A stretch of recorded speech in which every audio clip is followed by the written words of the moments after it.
Hello everybody, welcome back. It's another episode of Sport Federation TV where we take a look at sport in the province and we talk to our coaches, our clubs, our administrators, all in the world of sport. And we're excited that again tonight we'll bring you a whole bunch of sport codes from volleyball to baseball. We'll even maybe take a look at what's happening in the world of fishing, but all that coming up tonight. In studio with me now, we're getting started. This is the president of Western Cape Volleyball, Ishmael Taladia. Ishmael, nice to have you in the studio with us. Good to be here, JP. Obviously, wanting to speak about volleyball. Yeah, I'm so thrilled. This is the first time we've got you with us.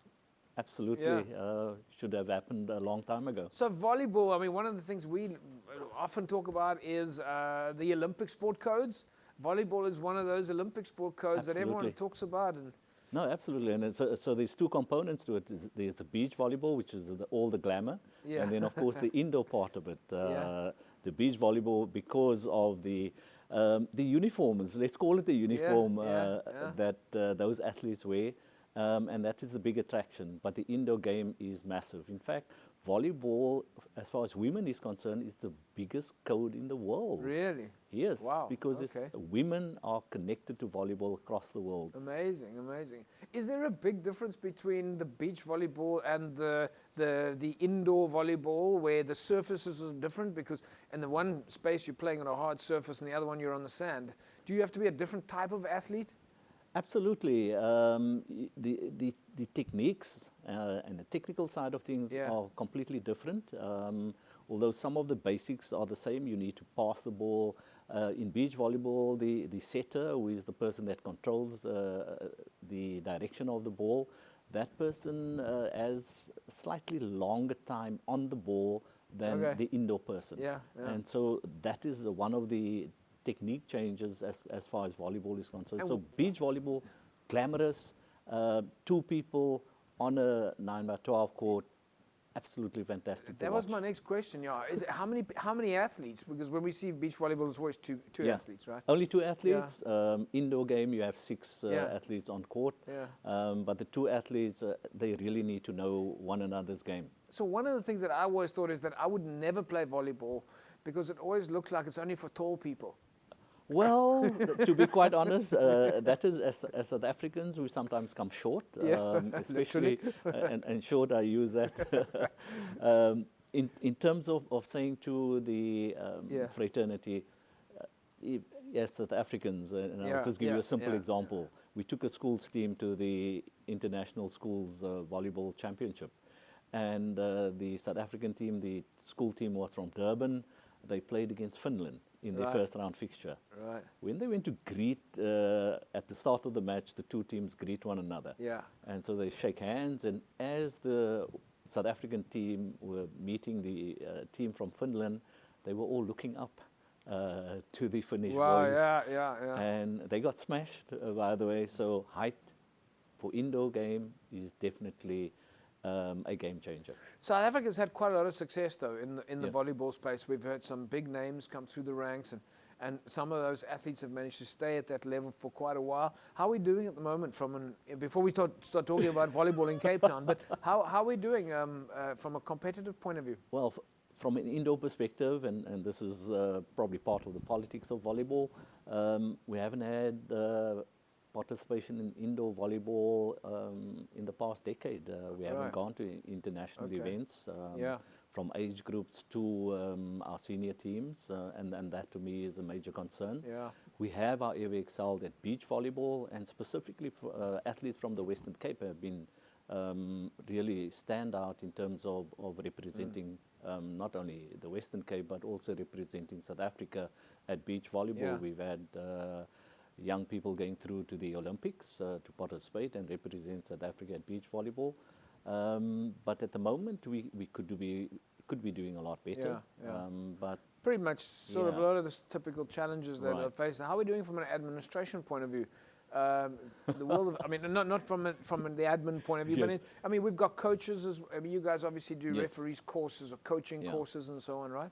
No, absolutely, and we send people to go and do the FRVB courses, which is quite intense courses. People go for an 8-day training program in terms of qualifying as an international volleyball coach, level 1, level 2, And so people are regularly sent to participate in these international causes.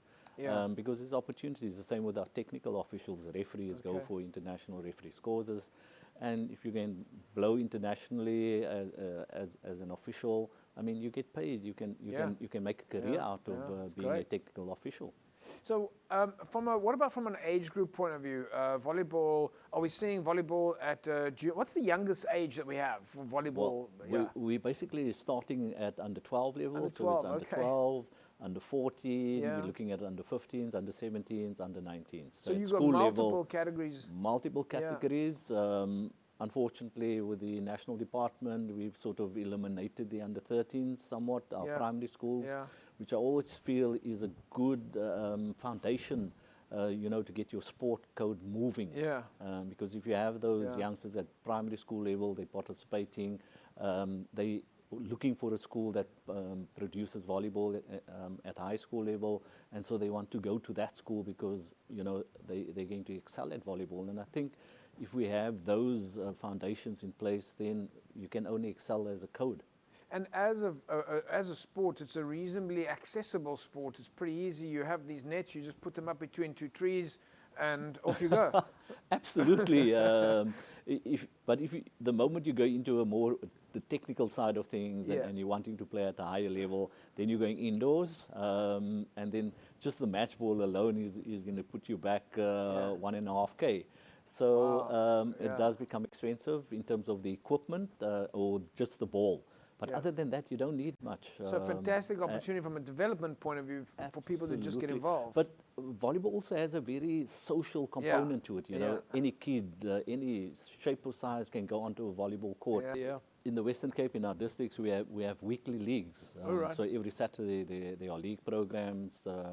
Sometimes the league program happens during the course of the week, depending on the availability of venues. We love to use 4-court venues because then you have everybody in one center. But if that is not available, then we go into 2-court venues, even a 1-court venue. For example, the Athlone Civic Center is one of those venues which only has 1 court, but you could get 2 league matches happening during the course of an evening. So that becomes important. And then, of course, the regular tournaments, where you have once-off events over a weekend. People want that. People want to be on court as often as possible in order to raise the standards. And so at school level, we have school leagues happening. So it's active. It's very active. Very active. Final question, Ishmael. If somebody wants to join, if they want to find out more about volleyball, what's the best way? Is it website, Facebook? How does one get going? Well, we're on Facebook, we're on all the social media platforms. You can go to a school who's offering volleyball, you can get in touch with the teacher. They will put you in touch as far as school leagues are concerned. But in terms of the federation, there's websites and they are all of the social media platforms. You can connect with us. Your next competition, place anyone for people who want to come and watch? What are we expecting? Well, there is provincial the league programs. Well, we're moving next week. We're moving into the junior IPT, which is taking place in Mpumalanga. That's an interprovincial championship. Interprovincial tournament for under 19s. And so Western Cape was sending both males and female teams, and we want to medal at that particular event. So it is really, and the matches will be streamed live. And so we will make sure that that is on all our media platforms, and so people can log in and watch a bit of what Western Cape volleyball is all about in terms of the athletes from the under-19s coming through, and because hopefully we'll have some of them going into the senior teams in a year or two. Amazing. Ishmael, we leave it at that. Thank you for coming in. And we look forward to getting you back in, see lots of videos and lots of pictures. No, absolutely. The one big thing I want to just leave with you and to all of our viewers is the FIVB Elite Series, which is coming to Cape Town. These are the top 24 players in the world for beach volleyball. So they're coming to Cape Town in October, and they want to be in Cape Town. They want to be in the Western Cape. And so we'll chat a little bit more about that going forward. Definitely. Get you in studio. That's the FIVB World Championships coming to Cape Town. Absolutely. Amazing stuff. Right, folks. Well, there we go. Volleyball is shining in the Western Cape. Fantastic to see. We've got international events coming here. But of course, the next big thing is our Western Cape athletes going to Mpumalanga. They're off to Mpumalanga to go and compete against the very best. And guys, if you are out there and you're watching right now, thumbs up, good luck. Right, folks, we'll take an ad break. When we come back, we'll carry on talking about sport in the province. Back in a second.